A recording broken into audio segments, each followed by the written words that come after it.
بسم اللہ الرحمن الرحیم۔ السلام علیکم۔ میرا نام ڈاکٹر زاہد شہزاد ہے۔ میں بہاولپور میں urologist, sexologist and public health expert کے طور پہ پریکٹس کرتا ہوں۔ میں گزشتہ 20 سال سے میڈیکل کی پریکٹس سے وابستہ ہوں اور میڈیکل کی فیلڈ سے وابستہ ہوں، اور میں as a assistant professor Quaid Azam medical college میں بھی کام کرتا رہا ہوں۔ میرا یہ چینل ہے میل ہیلتھ کیئر کے نام سے، جس میں مردوں کو، نوجوانوں کو ان کی ریپروڈکٹیو اینڈ سیکشول ہیلتھ کے بارے میں، ان کی جنسی صحت کے بارے میں مختلف قسم کے ٹپس بھی بتاتا ہوں، اور ان کے مختلف قسم کے جو صحت کے بارے میں مفروضے ہیں، انکوائریز ہیں، ان کے ذہنوں میں جو سوالات ہیں، ان کے یہ جوابات دیتا ہوں۔ یہ عام پبلک کے لیے آگاہی کا چینل ہے، اور کئی ایسے مسائل ہیں جن کو وہ بیماری سمجھتے ہیں لیکن وہ نارمل فزیولوجیکل میکانزم ہوتے ہیں، اس کے بارے میں ان کو میں بتاتا ہوں۔ تو اس ویڈیو کو آپ نے اینڈ تک دیکھنا ہے۔ آج ہمارا ایک بہت ہی اہم ترین ٹاپک ہے جس کے اوپر ہم نے ڈسکس کرنا ہے۔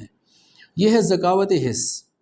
یا میوکس یوریتھرل ڈسچارج، پیشاب کے ساتھ لیسدار قطروں کا آنا، یا بغیر پیشاب کے بھی پیشاب کی نالی سے لیسدار قطروں کا آنا یا جریان۔ اس کے بارے میں آج ہم نے ڈسکس کرنا ہے کہ یہ کیا ہے، کیوں ہوتی ہے، اس کی کیا علامات ہیں، اور اس کا کیا علاج ہو سکتا ہے۔ یہ لیسدار قطروں کا آنا یا یوریتھرل میوکس ڈسچارج یہ مردوں میں بھی ہوتا ہے، عورتوں میں بھی ہوتا ہے۔ دونوں کے پیشاب کی نالی کے اندر جو گلینڈز ہیں یہ سیکریشنز خارج کرتے ہیں۔ تو سب سے پہلے میں ڈسکس کروں گا کہ مردوں میں یہ یوریتھرل ڈسچارج کیوں ہوتا ہے، کیونکہ میں میل سیکشول ہیلتھ ایکسپرٹ ہوں۔ تو پہلے ہم ڈسکس کریں گے کہ مردوں میں یہ کب سٹارٹ ہوتا ہے۔ جوان ہونے کے بعد تقریباً ارلی ایڈولیسنٹ میں، یعنی کہ بلوغت کے ابتدائی دنوں میں سیکس ہارمون بہت زیادہ ہوتے ہیں، اور ان سیکس ہارمونز کے زیادہ ہونے کی وجہ سے ملٹیپل ٹائم آدمی کے اوپر ایریکشنز یعنی کہ نفس میں تناؤ ہوتا ہے، جس کی وجہ سے یہ لیسدار قطرے آنا شروع ہو جاتے ہیں۔ کوئی بھی ویڈیو دیکھنے کے بعد یا کوئی سانگ اس طرح دیکھنے کے بعد کسی اپوزٹ سیکس سے جب بات کریں، چاہے ان کے سامنے بیٹھ کے بات کریں یا ان کے فون پہ ڈسکس کریں، تو جتنی دیر فون پہ وہ بات کرتے رہیں گے، جتنی دیر وہ ویڈیو دیکھتے رہیں گے، گانے دیکھتے رہیں گے یا اس طرح کے خیالات سوچتے رہیں گے، تو یہ لیسدار قطرے آتے رہتے ہیں، پیشاب کی نالی کے تھرو نکلتے رہتے ہیں، کپڑوں کو بھی لگ جاتے ہیں اور جسم کو بھی لگ جاتے ہیں۔ عام لوگ اس کو بیماری سمجھتے ہیں۔ اپنے کسی بڑے سے، بوڑھے سے، کسی حکیم سے، کسی کم علم ایسے ہی معالج سے جب وہ اس بارے میں ڈسکس کرتے ہیں تو وہ اس کو بیماری بتاتے ہیں، اور کہتے ہیں کہ یہ دھات ہو گئی ہے، یا آپ کے جسم کے اندر سے ایک اہم جوہر نکل رہا ہے جس کی وجہ سے آپ عورت کے قابل نہیں رہیں گے، یا آپ کے نفس کے پٹھے کمزور ہو جائیں گے اور آپ سیکشول ایکٹ پرفارم نہیں کر سکیں گے۔ اس طرح کے متس لوگوں میں پھیلنا شروع ہو جاتے ہیں، اور جب نوجوانوں کو اس بارے میں اتنا ڈرا دیا جائے تو وہ سائیکولوجیکلی ڈسٹرب ہو جاتے ہیں اور وہ اپنے آپ کو کمزور فیل کرنا شروع کر دیتے ہیں، جبکہ یہ ایک انوالنٹری ڈسچارج ہوتا ہے جو کہ ایروٹک تھاٹس یعنی سیکشول خیالات سے یا ویڈیو دیکھنے سے، کوئی تصویر دیکھنے سے، تو یہ قطرے نارمل آتے ہیں اور انوالنٹری ہیں، اس کو کنٹرول نہیں کیا جا سکتا، اور یہ نارمل فزیولوجیکل میکانزم ہے، اس سے کوئی کمزوری نہیں آتی۔ یہ ہمارے نزدیک تھوک کی مثال ہوتے ہیں۔ جس طرح 10 دفعہ تھوک پھینک دے تو بندہ کمزور نہیں ہوتا، اسی طریقے سے دن میں 5، 7، 10 دفعہ جتنی دفعہ بھی یہ قطرے جو میوکس ڈسچارج ہیں اگر ہوں تو اس سے کوئی کمزوری نہیں آتی، اس دھات سے کوئی نقصان نہیں ہوتا۔ عام زبان میں اس کو مزی بھی کہتے ہیں۔ تو اس نارمل ڈسچارج کے بارے میں مختلف قسم کی دوائیاں استعمال کرنا، کوئی ٹھنڈے نسخے استعمال کرنا، دہی یا لسی کا بہت زیادہ استعمال کرنا، اسبگول کے چھلکے کا استعمال کرنا یا سردائی کا استعمال کرنا، اور کچھ چیزوں کو چھوڑ دینا، اپنے اوپر حرام قرار دے دینا کہ آپ گوشت نہیں کھا سکتے، انڈا نہیں کھا سکتے، مرغی مچھلی استعمال نہیں کر سکتے، یہ گرم ہے، اس سے یہ دھات ہو جائے گی یا لیسدار قطرے آنا شروع ہو جائیں گے۔ تو یہ ساری متس ہیں، مفروضے ہیں، یہ غلط سوچ ہے۔ یہ نارمل ڈسچارج ہے، اور یہ مردوں میں بھی ہوتا ہے، ارلی ایڈولیسنٹ یعنی بلوغت کے ابتدائی دنوں میں بھی ہوتا ہے، اور مردوں میں 25 سال، 30 سال، 35 سال، 40، 45 سال کے مردوں میں بھی اس طرح کا ڈسچارج ہو سکتا ہے، اگر وہ اس طرح کے خیالات سوچ لیں یا کوئی ویڈیو دیکھ لیں یا کسی اپوزٹ سیکس سے زیادہ بات کر لیں، یا ایون انٹرکورس سے پہلے جب فور پلے کرتے ہیں اپنے پارٹنر کے ساتھ تو اس فور پلے کے دوران میں بھی یہ یوریتھرل ڈسچارج ہونا شروع ہو جاتا ہے تو یہ نارمل ہے، اس کی یہ کوئی بیماری نہیں ہے، اس کے لیے کوئی دوائی نہیں لینی چاہیے۔ یہ جوانی کی علامت ہے، یہ نارمل بندے کے سیکشولی لحاظ سے پوٹنٹ ہونے کی علامت ہے، اس طرح کا ڈسچارج ہونا، یعنی سمجھ لیں یہ جوانی کی علامت ہے۔ اگر اس کو ختم کر دیا جائے، کچھ میڈیسنز ہیں جس سے میڈیکل کیسٹریشن ہو جاتی ہے، یعنی کہ انسان کا سیکشول سسٹم ختم کر دیا جائے تو اس سے پھر یہ ڈسچارج بھی ختم ہو جاتا ہے۔ تو اس کو ختم نہیں کرنا چاہیے، نہ ہی اس کے بارے میں بہت زیادہ پریشان ہونا چاہیے۔ اور میرا یہ لیکچر، یہ پیغام ان سینئرز لوگوں کے لیے، ان بڑے بوڑھوں کے لیے اور ان لوگوں کے لیے میڈیکل کے جو اس فیلڈ سے وابستہ ہیں ان کے لیے بھی ہے کہ آپ سے کوئی اس بارے میں پوچھتا ہے، کوئی نوجوان کہ مجھے اس طرح کے سیکس کے خیالات سے لیسدار قطرے آتے ہیں، یا بعض اوقات پیشاب کے ساتھ مکس ہو کے آتے ہیں، یا پیشاب سے پہلے آتے ہیں، یا پیشاب کے بعد آتے ہیں، اور جب بھی میں کوئی ویڈیو دیکھتا ہوں یا کسی لڑکی سے فون پہ بات کرتا ہوں اور اس طریقے سے قطرے آتے ہیں، تو آپ ان کو بتائیے یہ نارمل فزیولوجیکل میکینزم ہے، یہ کوئی بیماری نہیں ہے، اس کے لیے کوئی ٹریٹمنٹ کی ضرورت نہیں ہوتی۔ With the passage of time یہ خود بخود نارملائز ہو جائیں گے، لیکن یہ ختم نہیں ہو سکتے، اس کو ختم کرنا بھی نہیں چاہیے، جیسے میں نے عرض کیا کہ یہ انسان کی جوانی کی علامت ہے۔ اب یہ تو ہے نارمل میوکس ڈسچارج۔ اب اس میں بعض اوقات اب نارمل بھی قطرے آنا شروع ہو جاتے ہیں۔ وہ پیتھولوجیکل ڈسچارج کیا ہے، یعنی بیماری والے قطرے کون سے ہو سکتے ہیں؟ تو ان میں ذرا فرق سمجھیے کہ اگر history of sexual contact positive ہو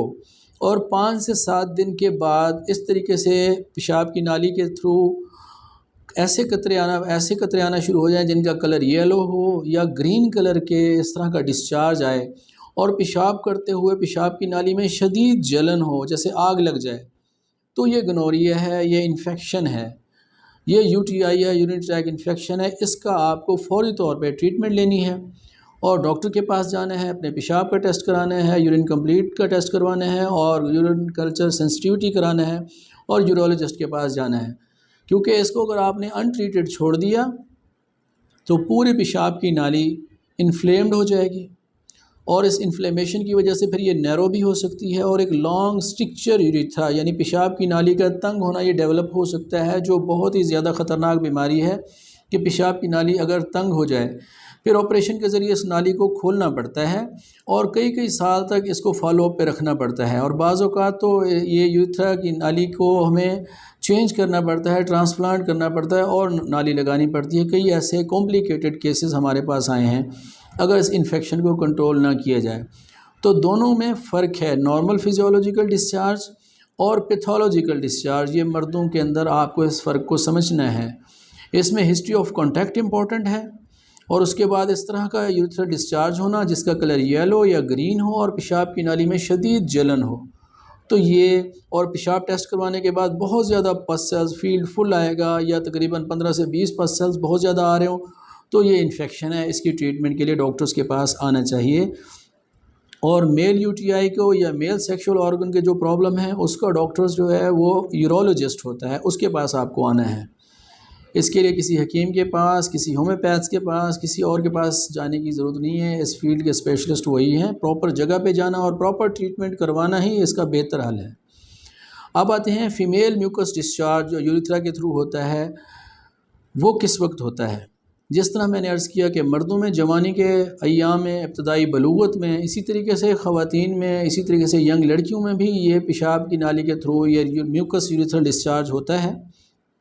اور کچھ دنوں میں یہ زیادہ ہوتا ہے، کچھ مخصوص ایام میں یہ زیادہ ہوتا ہے۔ نارملی جب وہ بھی کوئی اس طرح کی ویڈیو دیکھیں یا کوئی گانا سنیں یا کوئی اپوزٹ سیکس سے بات کریں تو اس کے ساتھ ان کو بھی یہ یوریتھرل ڈسچارج ہو سکتا ہے، اور ان کی شلوار کے اوپر بھی ڈراپس لگ سکتے ہیں۔ بعض اوقات مڈ سائیکلک ڈیز میں، یعنی کہ ماہواری کے درمیانی دنوں میں،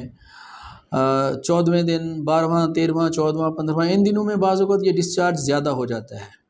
اور وہ اپنی پینٹی کے اوپر، اپنی شلوار کے اوپر فیل کرتی ہیں کہ وہاں کے اوپر لیسدار سے قطرے لگے ہوئے ہیں یا اس طرح کا میوکوائڈ مٹیریل لگا ہوا ہے۔ تو مڈ سائیکلک ڈیز میں یہ ڈسچارج زیادہ ہو جاتا ہے۔ یہ کلینزنگ میکنزم بھی ہے، کیونکہ فیمیل کی یوریتھرا کے اندر اور ویجائنا کے اندر اور اس طرح کے یہ جو ڈیبرز ہوتے ہیں بعض اوقات یہ اس کو صاف کر دیتا ہے، ٹھیک ہے۔ تو یہ ان کا ڈسچارج ان کو بھی ہوتا ہے، یوریتھرل ڈسچارج ہوتا ہے یا ویجائنل ڈسچارج ہوتا ہے، تو یہ ڈسچارج نارمل ہے۔ جو کہ مڈ سائیکلک ڈیز میں زیادہ ہو جاتا ہے۔ اسی طریقے سے پریگننسی کے دوران بھی یہ ویجینل ڈسچارج زیادہ ہو سکتا ہے پریگننسی کے دوران، اور یہ بھی نارمل ہے۔ اس کے ساتھ ساتھ اگر پیتھولوجیکل ڈسچارج کیسا ہوگا کہ اگر یہ اس کا کلر چینج ہو جائے، یعنی وائٹ کلر کا ڈسچارج آنا شروع ہو جائے اور دہی کی شکل کا ہو یا یلوش ہو، گرینش ہو، اس کے علاوہ براؤن کلر کا ہو یا ریڈش کلر کا اگر ڈسچارج ویجینل ڈسچارج ہو اور شلوار پہ لگا ہوا ہو، تو پھر خواتین کو اس کے بارے میں سوچنا چاہیے۔ پھر اس کی ٹریٹمنٹ کے لیے ان کو گائنیکولوجسٹ کے پاس جانا چاہیے، معائنہ کرانا چاہیے اور اس کا باقاعدہ چیک اپ کرانا چاہیے کہ یہ ڈسچارج خدا نخواستہ کسی انفیکشن کی وجہ سے ہے، کینسر کی وجہ سے ہے یا فنگل انفیکشن کی وجہ سے ہے۔ تو اس کو ڈفرینشیٹ کرنے کے لیے فیمیل کو فوری طور پہ گائنیکولوجسٹ کے پاس جانا چاہیے اور اپنا معائنہ کروانا چاہیے۔ تو یہ میں نے ڈفرینس بتانا تھا کہ یہ جریان کیا چیز ہے، دھات کیا ہے، اور یہ میوکس ڈسچارج نارمل کیا ہوتا ہے اور اب نارمل کیا ہوتا ہے۔ اور ان قطروں کے بارے میں اکثر ہمارے مرد اور نوجوان بہت زیادہ پریشان رہتے ہیں، تو اس میں ان کو ڈفرینس کا پتہ ہونا چاہیے۔ یہ پوری ویڈیو بنانے کا مقصد یہ ہے کہ آپ کو اس بارے میں آگاہی ہو، اور کوئی بھی آپ سے آ کے اس بارے میں پوچھتا ہے یا مشورہ لیتا ہے تو آپ اس کو صحیح گائیڈ کر سکیں کہ کون سا ڈسچارج نارمل ہے اور کون سا اب نارمل ہے اور کس ڈاکٹر کے پاس جانا چاہیے۔ Thank you very much.